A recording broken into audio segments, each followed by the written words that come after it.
Assalamualaikum warahmatullahi wabarakatuh. Melanjutkan di bab selanjutnya, yaitu bab 9, dua kehilangan. Halimah dan Haris yakin bahwa kedua anak mereka telah berkata benar. Karena itu mereka sangat ketakutan. Haris sangat khawatir jika anak angkatnya terkena suatu guna-guna roh jahat atau terserang sihir. Ia pun mengajak istrinya untuk segera mengembalikan anak itu kepada ibunya sebelum ditimpa kejadian yang mengerikan. Maka Halimah membawanya kembali ke Mekah. Ia berniat tidak akan mengatakan apa alasan sebenarnya yang mengubah pikirannya, namun perubahan itu terjadi terlalu tiba-tiba dan Aminah tak bisa mereka bohongi. Akhirnya ia menceritakan seluruh kejadiannya. Setelah mendengarnya, Aminah menenangkan Halimah agar tidak perlu takut dan berkata, "Peristiwa-peristiwa besar telah terjadi pada putraku." Kemudian Aminah bercerita bahwa ketika mengandungnya ia sangat sadar ada secercah cahaya memancar di dalam tubuhnya. Halimah menjadi tenang, tetapi sejak itu Aminah memutuskan untuk mengasuh sendiri putranya. "Tinggalkan ia bersamaku," katanya, "dan pulanglah dengan tenang." Anak itu hidup bahagia di Mekah bersama ibunya selama 3 tahun. Ia mendapat perhatian lebih dari kakek, paman, bibi, dan sepupunya yang tinggal bersamanya. Yang paling menyayanginya adalah Hamzah dan Safiyah, dua anak Abdul Muthalib dari perkawinan terakhirnya yang dilangsungkan bersama dengan perkawinan orang tua Muhammad. Hamzah seusia dengannya, sedangkan Safiyah lebih muda darinya, paman dan bibi dari garis ayahnya dan sepupu dari garis ibunya, dan terjalin suatu ikatan yang erat di antara mereka bertiga. Ketika Muhammad berusia 6 tahun, Aminah mengajaknya mengunjungi seorang kerabatnya di Yathrib. Mereka turut dalam satu kafilah ke arah utara, mengendarai 2 ekor unta. Aminah menunggangi untanya dan anaknya menaiki unta yang lain bersama budak perempuannya yang setia, Barakah.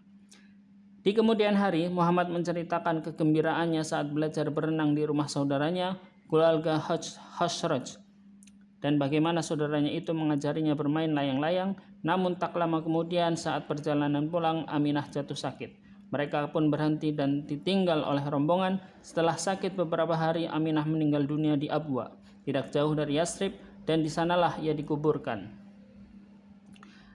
Barakah melakukan banyak hal untuk menghibur Muhammad yang kini telah menjadi yatim piatu.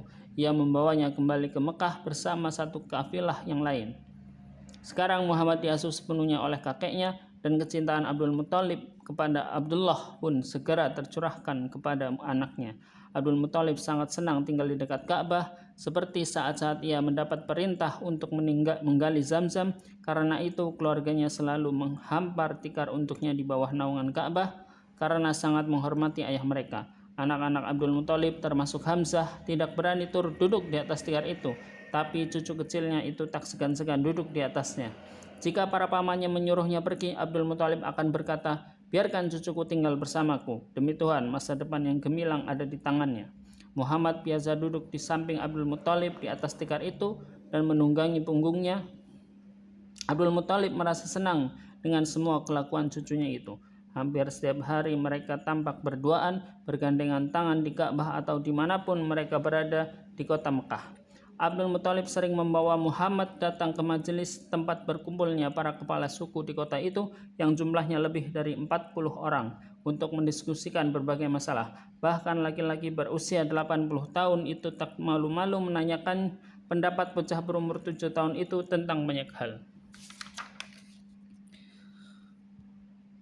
Saat Abdul Muthalib ditanya oleh para sahabatnya yang terkemuka, ia berkata, "Masa depan cucuku ini sungguh gemilang."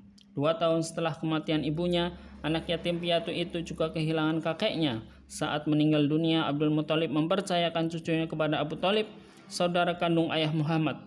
Abu Thalib melanjutkan perhatian dan rasa sayang kepada kemenakannya yang telah diamanatkan ayahnya kepadanya. Sejak saat itu, si bocah dianggap anaknya sendiri, dan istrinya Fatimah berusaha sebisa mungkin untuk menggantikan posisi ibunya.